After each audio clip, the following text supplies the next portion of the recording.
I think it's been easy for rings to come out, especially as some of the components like the batteries, the sensors have become a bit more available.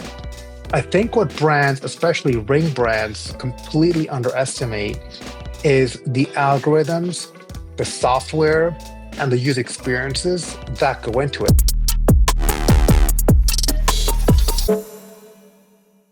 Welcome to this week's episode of L.I.F.T.S, where we talk about the latest fitness industry stories that are circulating in the fitness industry. I'm here with my co-host, Mo. Mo, how are you doing today? You just call me co-most or co-host? Co-host Mo. Came across as co-most. I'm doing good. I'm actually in a hotel. I'm in Cambridge, Massachusetts. It's I think it's called Convocation Week, where there's what is it called? I think it's Convocation, I believe is that's what, well, basically you're graduating. So my wife just completed her 2.5 years master's program in education at Harvard. And their convocation graduation is on Thursday. And I believe it's along with MIT and Boston University. So, you think these schools in college heavy towns like Boston will kind of coordinate and plan. I don't think they talk to each other. So I'm in a very expensive Kimpton hotel because rooms just not available. And of course, the only one that is available is a junior suite. So here I am.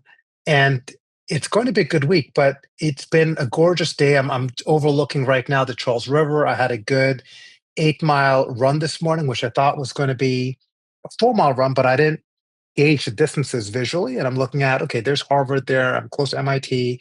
I thought it's 2 miles apart, but when you add the river routes and then you go to Boston and you come around the other side, ended up being 8 miles. But it was a really, really nice run. And I like being in this city. It's a good city. I think Cambridge and Boston have two different types of personalities, but food's good. Summertime is good. This is a good time to be here. I don't want to be here. Two things about Boston I don't care about: the winters and the sports teams and fans. So other than that, love the city. Well, we just finished the holiday weekend. One of the things I'm kind of amazed about, Mo, and I need to get you to look into this one, is a friend of mine got me connected with a product called BrainTap, and I've had it on my phone for a few years actually, and it comes with a little headset with some earphones, and the headset has these LED lights that shine up, shine around. You're meant to close your eyes, but the LED is meant to have this effect on your eyes when they're closed, and there's also some LED lights in your ears as well, which apparently your ears have got light receptors, which I wasn't aware of. But I've not been using the headset, but I've been using this app, and there's a number of different programs on it, from mindfulness, meditation. You can have things like weight loss, where it gives you these, gives you this sort of,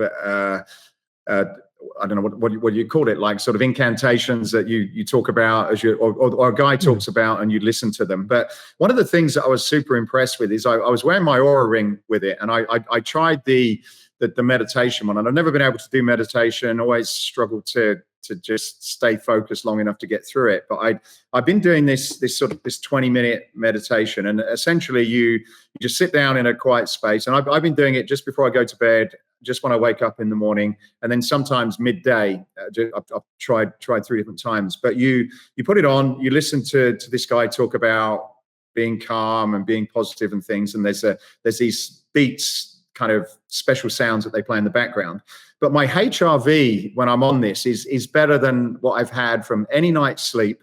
It's within 20 minutes, it actually brings your heart rate down to almost like the lowest point that I've ever seen on my Oura. Wow. It just brings it down significantly. But the HRV in just 20 minutes, it's off the chart. So I'm although I've only been doing it for about 2 or 3 weeks, and I've been testing different times just to see if it's more of a psychological thing. But it clearly has a huge impact on my HRV. Clearly has a big impact on my heart rate. And I'm now sort of, if I've not had a particularly great night of sleep, doing a 20 minutes of this at the end of the sleep cycle seems to sort of have a massive impact on my sleep score. So definitely would recommend checking out to see whether you get any serious similar results to what I got from that. Wait, so it's called BrainTap, and you're just BrainTap. using the app. You're not using the headset. No. And there's a guy called Dr. Patrick Porter who it might be worth us seeing if we can get on with the guest, because I'm actually connected with someone who works sort of very closely with him on this. I think it's actually got some content on it as well, but definitely suggest checking it out, because it's like clearly it has a big impact on your sort of physical health on some level. And No, maybe I I'm need just to. I definitely need to. I mean, with two young kids, literally, we've been in this like weeks. I'm sure, Matthew, you've been here when your kids were younger. Now your kids are older, so they could take care of themselves. But like 3 or 4 weeks of them just having flus and different kind of sickness which they get from schools, and sleep's been a challenge, right, for sure. So I think if we could kind of incorporate that's really interesting. Mm. I'm going to give it a shot. So it's just you and I this week. We got 5 interesting stories that we're going to discuss today. So should we get into the first story, which is Let's do I it. think you've called it Ring Wars. I did. I called it Ring Wars as a theme because I just feel like, and you just brought me on to one new ring, which we'll get to hear in a minute. But one, there's a lot of new rings coming out. I mean, I just read about Acer coming out with a sub $200 ring. I know Walmart has a ring. You sent me a link, and then of course there's the OG ring of them all, which is Oura, which is what you and I have, and Ultrahuman, and Samsung, and Amazfit. I think I just named like 7 of them, and those are the ones that I'm just aware of. Oh, there's also RingCon. So there's just a lot of rings, and it's been a challenge to differentiate because when you think about a smartwatch, you've got a couple of user interfaces. You've got obviously the form factor, how the watch looks and feels, but then you've got this really deep kind of software layer that's visible on your wrist. And with a ring, unless you're in the industry, and you look at someone wearing a smart ring, it's really hard to say whether it's an Aura or an Ultrahuman or a Samsung or something else. You just know that it's a smart ring. So there's none of this kind of, um, I would say, badge that you wear. So like, similar to if you pull out an iPhone, that's like a luxury brand and a luxury product. Not that saying people that have Androids don't, but the iPhone takes a premium space. Same with an Apple Watch, or if you have a Garmin, that more identifies you as being a sports person. An Apple Watch is like, okay, you want a smartwatch and you're into fitness. The rings don't have that. So I think it's been easy for rings to come out, especially as some of the components like the batteries, the sensors have become a bit more available. I think what brands, especially ring brands, completely underestimate is the algorithms, the software, and the user experiences that go into it. I mean, it's largely why you and I have stuck with Aura. I think we've been on Aura for at least 3 or 4 years, and we continue to derive insights from it. And it continues to be a good product. But then you've seen brands like Ultrahuman, who I think is progressing at a very, very fast pace coming up. So what's happened is you've got multiple competitors coming in. You've got Aura, the OG, and a lot of people don't know this, but they were founded in the mid 2010s, not in the last 5 years. They're suing everyone from Ultrahuman to RingCon to Samsung on IP infringement. So that's why I put the term in our notes as titled as Ring Wars. Matthew, you just sent this to me, which I didn't even hear of until you sent it to me, which is the Bond ring, which now I think because you can't really win on form factor, since everyone's got the form factor, now it really comes out to, well, how many features can I add into this thing? So this thing promises, so this is the first time I've seen it, but one, to be powered by your finger. So powered by the body heat, so the heat that your body generates, that you could see that it talks about it being essentially on you and powered the whole time. And it's got body comp analysis, it's got blood pressure monitoring, it right there under technology. What they're calling L.I.F.T.S, the world's first perpetual ring. So I think we're now seeing, listen, if they can achieve this, they're going on Kickstarter, but if they can achieve this, they're talking about the highest sampling rate here, kudos to them. I mean, this is on the same week where we've seen Whoop, which I'm only about a mile away from Whoop's headquarters, did a recall on their new Whoop MG, or also called medical grade product, because of issues on hardware. So the reality is hardware is hard. There's a ton of rings out there. People are trying to differentiate with rings, and I just wonder if, instead of trying to upsell, upend everyone on features, if we could just bring the focus back down to quality and reliable readings and quality outputs. Because I think ultimately, as users, we want to be able to trust the device and the data that's coming from it. And we wanted to be able to have material and meaningful insights, kind of like what you just talked about, Matthew, where you just, had this app, and then you were able to, even though it didn't have an integration with Oura, but you immediately correlated it with your HRV output from the Oura ring. I think it's interesting. Like, it's a beautiful ring. So from a marketing perspective, a lot of them are leading with the whole design side. That clearly comes over with this Bond ring. There's a few features that they talk about, the perpetual idea, which in some ways is quite nice. But I think for anybody that wears one of these rings, particularly if they're working out, then it's very difficult to work out on them. I know you and I have talked about one that's not out on the market. Maybe we keep that as a secret in case you want to develop it. But I think you're going to have to take it off anyway. So how big a deal is the fact that it's perpetual if you're choosing between something like Oura, which is one of the market leaders, and some other rings. I do agree with your comments about the features, because the accuracy of this and Whoop and making sure that what you're getting, even with Oura, to be honest, sometimes I get misreadings for different reasons. So I'm not 100% trusting in it, even though it's pretty accurate. So I would agree that being able to position it, whoever, any of these rings as one of the most accurate, I think is important. But also, I think, and I'd be interested in your thoughts on this, is how this is now becoming part of your health, wellness, your lifestyle measurements, because clearly we're all going to have some sort of device that is providing all of those key data points that we all need to understand. I know, with the glucose monitoring, that seems to be something that people have got as an independent solution, but they seem to refer to.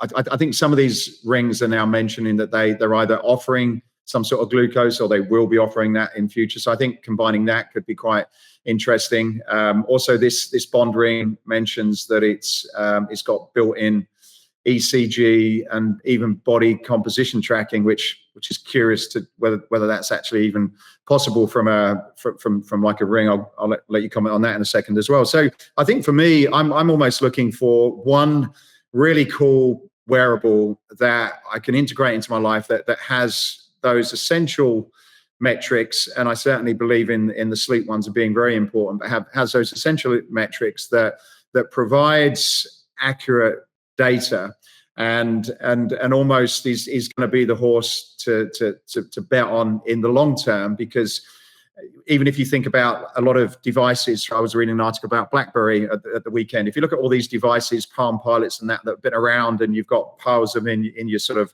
office drawers, you almost want to invest in something that's going to be there for the future.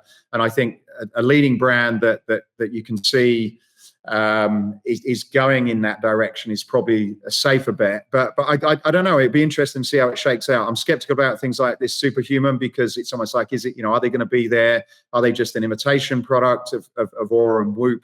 Lot of questions in the space, and I'm not sure whether there's any sort of clear answers on that. So, but I don't know if you've got any comments. Yeah, I think Ultrahuman initially came out as an Oura, like product without the subscription. I think if you looked at some of the IP filings and some of the IP issues they've had, there's been a lot around it. But then they've done a good job in innovating and coming out with metrics themselves. But look, you brought up this 1.0 on ECG. So Bondring is actually using a partner that ThroatWorks has partnered with for several years, called B Secure. So if you recall, Matthew, I think it was last year, I made a trip to Belfast in Northern Ireland, and then that was because I spent a day in a strategy session with B Secure, who's based over there. And so I think if they could, and by the way, there's some other products that you mentioned, which I know they're under NDA for, that's also using the B Secure technology. So the way the ECG works, and I do think that there is truth to that body comp could work. The issue has been is in two things: the hardware and the battery life. But essentially, the way ECG works is by putting one finger on top of the other from two different hands, you create a complete circle. So the simplest analogy is if you think about an in-body scan or a Tonata scan or eVolt, where they have you hold these two sensors, one on the left hand, one on the right hand. It's the same concept. The only thing it's doing is that it's sending electrical current throughout your body and it's doing a body comp analysis that way. That's exactly what you could actually do on a ring. So I think almost every version of a ring is going to have ECG capabilities in the next 3 years. And Be Secure is a leading partner. If you want to work with them, SmartWorks has integrated them. I'm happy to connect you with them. Just reach out to me. We can do that. So I do think, though, in terms of having differentiation, I agree. There's going to have to be marked advancement in hardware. You talked about glucose playing a key role. I do think that, again, within 3 years, we're going to have almost all these devices have some sort of glucose monitoring. Maybe not good enough for someone who is in type 2, who is a type 2 diabetic, but for people like you and I who are generally healthy, who may not want to wear another CGM or a separate wearable, I do think we will get the insights that we want, such as if we eat, a piece of food, how will the body react? The other interesting thing too is just like you talked about with the BrainTap product, and this goes into our next story, is what has wearables, especially rings and products like Whoop, how has it changed how we view our own kind of behaviors as it relates to fitness? So you think about sleep, like we've talked about how do we optimize sleep? We're fully aware of our sleep score. Right? When you and I travel together, we talk about how did you sleep the night before. And we're doing activities such as not drinking alcohol, limiting our screen time before bed, working out, right? And when we don't do these things, we notice a sleep score suffers and we feel worse the next day. The rings and the data from it has helped us quantify that. So it's created this entire new industry of sleep optimization. Brands like H Sleep who continue to do really well. But this new one is from Athletic Greens. So Athletic Greens, I think you still take Athletic Greens, right? Are you still on AG1? At the moment, yeah. At the moment, so I know there's a few options that are tempting, and the more podcasts I watch, is starting to get me questioning, whether there's any value in it. But for the moment, I'm still taking them. I think I've only been telling you for about 2 years that there are other options out there. But I think AG1, the word called Athletic Greens, not called AG1, has teased this new sleep product called AGZ. And I think it's brilliant because essentially you'd be waking up and taking a scoop of AG1 and you'd be going to bed and taking AGZ. Fundamentally, it's got some standard stuff like magnesium in it, as an example, and other kind of proven products that help you sleep better, like help you relax and help you have more deep sleep and more substantial sleep. But I think that this is important because with the rise of wearables, and now that you know that your sleep is suffering, you could start doing behavioral changes like changing settings to your room, meditating, and things like that. But then people are going to ask for, it's almost like, hey, if you're going to work out and do strength, everyone takes some sort of protein. For the most part, people either eat more protein or they take a protein supplement. Well, what can you do for sleep? And I think this is where sleep supplementation is this, I believe, going to be a growing category. Yeah, I think you make an interesting point about the category. I think for anyone, looking at the space, clearly the wearables have been very instrumental in creating that. I've only got to look at some of the follow-on products that I'm currently consuming. I've got this powder that I've been taking that apparently sort of helps with opening up your helping you with your circulation. And there's a number of things in it, and I'd have to get the name of the product for next time. But that's essentially a sleep product. I was in Vegas last week at a spa conference, and there was a number of companies there that had products that they were claiming were for sleep. But when and I'm not saying this is what AG1 have done here, but I can't help thinking that sleep is a trend, and there's some common ingredients that, like magnesium, for example, that people know are actually beneficial for getting good sleep. And I can't help thinking that all of these supplement companies are now on the bandwagon creating magnesium-based products that everybody now needs to take. There was an interesting podcast that I watched a few months ago, and they were kind of saying that the research on some of these vitamins is very questionable. Like, there's really very little solid research about the importance of taking vitamins. The majority, according to this gentleman, a huge amount of the vitamins that you take just go straight out of your system anyway. But yeah, this is a huge sort of exploding industry. So yeah, I'm interested with what's happened here. It seems to be a departure on what they were originally doing for a company. Like, I think when Chris Ashend, and I'd interviewed him a number of years ago, when his view was that they just do one product and they do it extremely well, and that was his main focus. And my guess now is it's a big, probably private equity backed organization. There's a pressure to continue to grow, and it almost seems that now they're going mainstream with sort of regular consumers that are starting to take this. I think it's almost like they're going to potentially put their name to the latest trends that people want to, that are supporting some of the conversations that are happening on podcasts nowadays. So yeah, I'm skeptical, I guess. Well, Scott just posted on the chat that AG1 is in Costco, and I actually saw, I did not know that, and I also saw AG1, I think at LAX or one of the airports, where maybe it was San Francisco, where they had stations where you could literally buy AG1 from a vending machine, which I think is really convenient. And the other one, and I think you've noticed this trend too, like we've seen it in strength workouts where the fundamentals, like your basic movements like squats and deadlifts and the bench press, are all coming back. Like, they're all popular again now.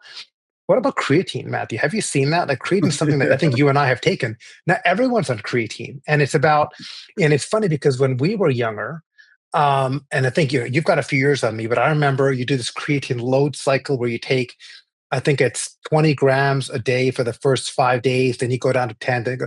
Now people, like women, are saying that you need to be taking 10 grams of creatine a day. And when we were taking it, our parents used to say, oh, be careful, it's not good for your liver, your kidneys, and all these things. But this just goes to show that I think a lot of the stuff that the early adapters did we were onto something. I'm not saying I was part of that group, but you certainly were. But think about whey protein, think about creatine, like the basic stuff that we took. And you could even look at some of the things in the steroid era. When you look at the testosterone supplements which are out today, right? Like TRT, it's not that far off from being a steroid, right? It's really not that far off from being a steroid. So I do think that looking back, we're kind of going back to the fundamentals just because they worked. My kids, clearly, there's a lot of talk about creatine on TikTok. My kids are 13 and 14, and my daughter's asking, what's creatine? Should I be taking it? So it's interesting, the power of social media, and certainly it's not something I would recommend my kids taking in its supplement form. Like, it's clearly in things like meat and everything naturally, but I think when kids are thinking about it, and I'm not saying it isn't safe, because I'm seeing a lot of research that's being put out there to claim that it is good to substitute and it's great for your brain and a number of other things. But I think with all of these ideas that come along, I tend to be able to find somebody that's a real strong advocate that cites a lot of research to say, hey, look, this is brilliant, you should do it. But I also end up getting in my inbox and on my feed somebody that seems to be pretty credible says exactly the opposite. And so I think it's becoming really difficult, even if you're talking to professionals, to really understand where to go on this. And I think some of these things that you could take for a prolonged period of time, like I've done for Athletic Greens, if there is something in it that's likely to be bad and that could have some impact on you, you're setting yourself up for issues. So I guess just sort of caution before jumping on any of these bandwagons, particularly if you're recommending them to younger people. Yeah, I would definitely agree with that. But I think that the younger generation is getting more informed, which brings us to our next story. EOS Fitness just got acquired by TSG. for I think it was at $1.5 billion or something like that. I mean, they're fully corporate owned. They've done a great job. Their CEO, Rich, actually came from, um, I think, Goldstream Golds was it? SoCal. Yeah, I think That's right. gold. Yeah. I think he used to work for Angel a while ago, and then started EOS. And look, you mentioned the younger generation. You talked about influencers, and EOS serves both of those well, right? They have created these really nice facilities that really cater to Gen Z, but it's built for anyone, but really caters to them. And they welcome influencers, and they've grown and they continue to grow at scale. I've got my best friend who lives in South Florida, member at Lifetime, and EOS popped up across the street from him, and he joined EOS, and he said, "This is great," and he goes to EOS now. So I do think that private equity, and this comes on the heels of Leonard Green acquiring Crunch Fitness as well, like another private equity company buying another HVLP product. When you talk about where trust is, and we talked about things we're talking about, wearables and supplements, and I think this gym, the community, the communities, and the trust that these gyms create over the next 5 or 10 years is really going to start kind of being the local mecca for, I think, trusted opinions and recommendations for people who are investing in health and wellness in a lot of ways. And we've talked about this, but it's really the true third space, right? It's really not the office anymore. You don't have these interactions. It's not your local community center. So it's really becoming these HVLP or premium gyms. Yeah. This is curious because I know I know quite a bit about EOS and spent some time over the last 6 months really getting understanding of some of their locations, and I would sort of put them in this although they I guess position themselves, or according to the article, as a budget chain. I can start seeing this new they're certainly not what I would call a budget chain outside of the price tag, because going in, there's a few things that I think they do really differently from other budget chains. Number one is very large gyms, which isn't necessarily unique, but when you go through some of the newer locations, they have these what they call the set, which is this influencer room where you can go in there, and they really encourage people to go in there with their cameras. They've got specific equipment which is set up in a way where it's meant for you to do a TikTok or whatever. They've got mirrors in there and lighting, and I believe, although I didn't see it, I believe they've got places for tripods or tripod attachments, which I think is pretty unique.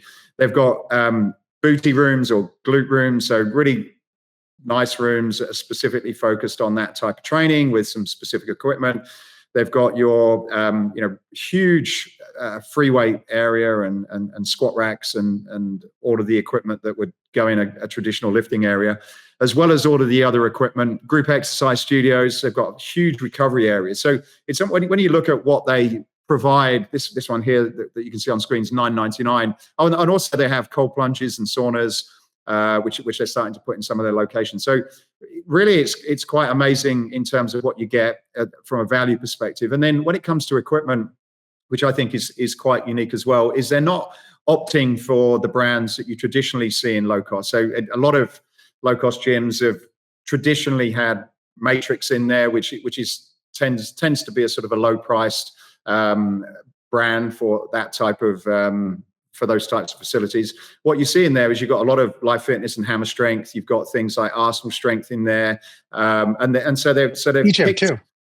E-gym, exactly. So they're kind of picking some almost like this sort of boutique approach to equipment, which is not common in these sort of low cost gyms. And if you look at also what's happening in the UK at the moment, like we've had Dan on, for example, with Everlast, and you've got some others over there, JD, and so what they're doing is they also seem to be giving the pure gyms and the gym groups a run for their money, where they're offering this sort of almost like premium experience for an extreme low price. So I guess my question around this, and be curious to get your thoughts, is really what does it tell us, how a private equity looking at this business? Are they really seeing this in terms of the growth of a new category that probably isn't really budget budget or low cost fitness, and is this likely to be the next thing that will put pressure on some of the more traditional low cost gyms? I think the answer is yes to all of it. So first off, private equity loves recurring revenue. ABC, as you know, Matthew, is private equity backed by Thoma Bravo. EOS is also an ABC customer as well. And it's this recurring theme. And I think as we are able to start to drive the churn down, right? So bring the churn down by having a really good product like EOS has done, it's going to continue to attract private equity because they love that recurring model. And when you look at EOS, when EOS goes into a neighborhood, it's really hard to beat. I mean, how do you beat all the things you talked about at the value and package that they put in? Everlast and JD is actually priced more than EOS in the UK, right? They're a bit more expensive. Yeah. They're more kind of mid market than HVLP. I think they're going to continue to grow. Now, can they scale the model? If you look at where they've been successful, has really been those Sunbelt states and going down to Florida. They really haven't broken into California. They really haven't come up to Virginia, like where I am, and the Northeast as well. What does that scale look like? And are they going to be able to come into those other markets where Planet Fitness and Crunch Fitness have actually done a really good job? So I think it's going to be a wait and see approach, but I think that is what private equity is counting on. So next one is interactive strength. This was something that I was personally interested in. I know you've got some insights into this one as well. We actually met the founder. We interviewed him at Connected Fitness a couple of years ago when he was just starting the company. Very unique approach because the company was actually sort of listed on the stock market, from what I understood, when it was when it just came out with its first product. And I know at the time he had some ambitious goals for the business, which they seem to be executing on. So as I'm particularly interested in the fitness equipment side of things, I'd like to get your views on on this recent deal, but also what do you see is going to be the future for this company, because they're clearly going places. They clearly have a clear strategy about what this business is going to come. And my thought is that we'll probably hear a lot more about these over the next few years as they continue to sort of build out this organization. Yeah, this is a really interesting one. So Trent Ward is the founder of a company called Form. And Form was a connected strength product that was designed to be essentially a better, more premium tonal that probably missed their launch period by about a year. And by the time they came out, it was post-pandemic. They started the company before the pandemic, and tonal for that category had just kind of overtaken the market. And by the time they were ready with their main product, the pandemic was already over and people went back to the gym. So essentially they missed it by about a year. And in order to keep the company kind of going and to look for new sources of capital, Trent, who actually has a background from Citadel, being an investment banker, rather more in a hedge fund, said, well, I'm going to take the company public. So he did. So he took the company public, not via SPAC, via a traditional route.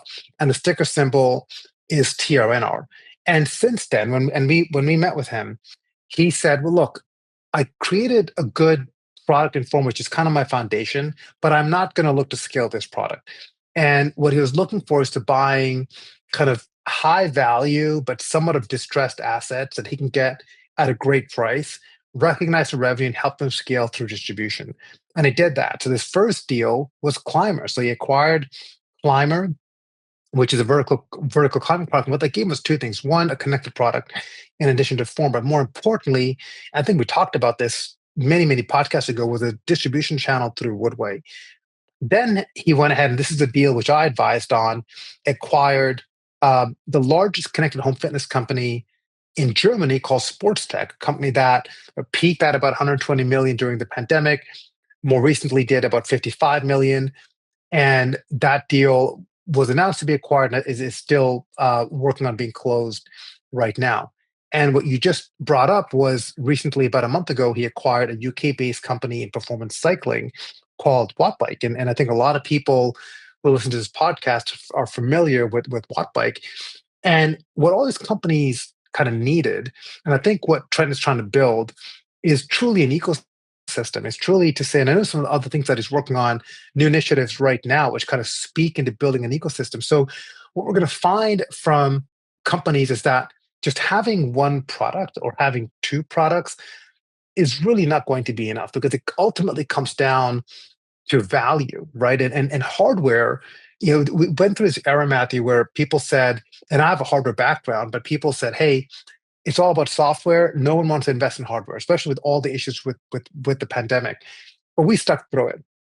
And what it has shown is that hardware is not going away, but it's actually more important than ever. And then I tagged in, and because of this TRNR conversation, it had me thinking about other examples of that. And one of the examples that came up is Sam Altman. Sam Altman just acquired IO, which is Jony Ive's hardware company, where they're developing a first of its kind AI phone.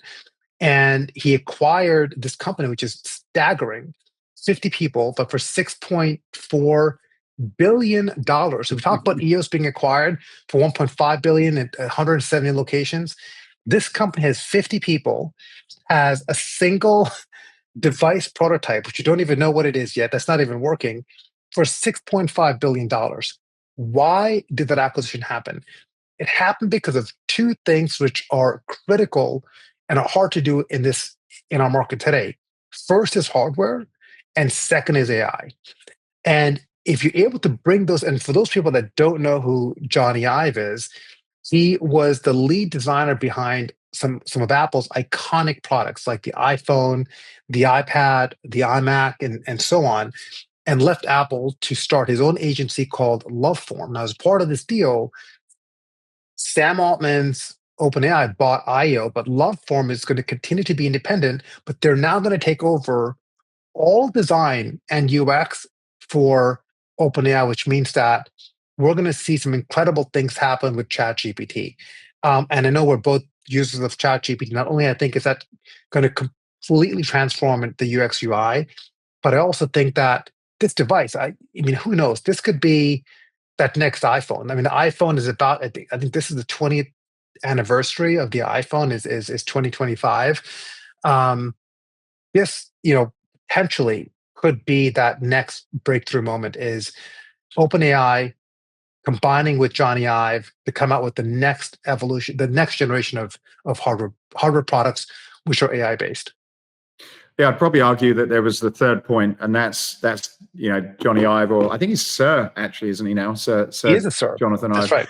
Yes. I think he's probably the third part of that, which makes that success. And it's interesting. He's obviously a genius in his own right. And when you heard that story, knowing about his history with Apple, and then this really groundbreaking technology, which is ChatGPT, and without really understanding what that deal means in any way, you can kind of predict that that's a pretty interesting relationship that's coming together. And how, as you said, when people talk about the iPhone, and it's like, well, what could ever disrupt the iPhone? And something like this, of this sort of scale, it could really be something that would could almost be that sort of BlackBerry moment for Apple potentially. It could totally change the game. My son was saying, and I don't know if this is true, you'd probably know this is correct, but there was something to do. Wasn't there a product pipe map up to around about 2025 with the iPhone, which is sort of now just about come to its end? Do you know anything about that at all? Yeah, I mean, that is true. The product roadmap, that at least from that initial generation, does go up to 2025, which what I've been hearing in 26 and 27, either 26 or 27, the iPhone's going to be completely redesigned. So I do think that this year might see our first like flip or foldable iPhone, which I know has been around with Samsung and some other companies for a couple of years. I think Apple's going to do it, but really it's nothing revolutionary. So how do you kind of rethink hardware that's AI first? If you think, I mean, and Apple has completely fumbled AI. I mean, Apple Intelligence, I don't even know if anyone uses it. I certainly don't. And I think they have to totally rethink it, and that's what's happening. But I agree, this which is kind of crazy to say because it is the world's most valuable company, something that RIM, which is BlackBerry's parent company, never achieved. A $3 trillion market cap. They're sitting on billions of dollars in cash. So if anyone's going to figure this out, it's going to be Apple. But if I were Apple, I would be sleeping a little bit uneasy tonight, knowing that one of my most talented people now went to an Apple partner, by the way, in OpenAI. Yeah. Well, look, I think that wraps it up for this week's episode, Mo. It's takeaway time. So what's your takeaways from this week's episode? To me, really, it's hardware and AI. I think that if you want to innovate, it's no longer about just the soft goods. Like, I mean, we talked about, just think about it, like rings, equipment at EOS, OpenAI coming up with a hardware product. So the key thing to think about to be transformative in today's world is how can you blend hardware and AI to create extraordinary experiences. So I think that's the key one, that which I've been, been kind of, it's been trending now for the last couple of years. How about you, Matthew? I think that last story for me, there's a lot to really dig into there, and it's probably a podcast in itself. But I guess when you think about disruption, and you have these huge tech companies, of which there's a lot out there. Google was one. You and I exchanged a podcast the weekend about Google and their founder coming back and looking at sort of AI and whether they're going to be able to sort of get back in to that space, or whether it's too late and things will change. So you're looking at search engine disruption from like Google that you just think would be there forever. And now really it's like, well, when you've got ChatGPT, and incidentally, I think you mentioned last week that our podcasts are now ranking on ChatGPT when you put it in search. So Google disruption is definitely an interesting one that could be on the cards. And now just this past weekend, you're looking at one of the biggest product companies in the world, Apple, and a potential disruption there. So yeah, what does that mean to me? I'm not sure. It's just that I think we live in a world where almost like your business plans are almost like can only really be relatively short because the rate of change that we're having to predict. And I think the only thing that you can potentially focus on that I guess does give you a position is continue to focus on your own development and making sure that you're like you as your own asset is something that you continue to invest in and stay on top of some of these things, because I think if you snooze, you lose, as they say. And it's definitely not a time where you can sort of take your foot off the gas and check back in every 6 to 12 months. If ever it was like that. Yeah, I completely agree. I think a lot of these tools is going to come back to the consumer, and it's kind of up to you to figure out how do you leverage them. But look, it's been fun. We got to do these just like two of us just more often. We always have a guest on, but it's also good to cover a lot of ground with the two of us here. So have a great week, Matthew, and we'll speak to you next week. Thanks very much for listening. And please, if you enjoy this episode, give us a like, give us a share, and help us get this out to a few more people. Thanks for listening.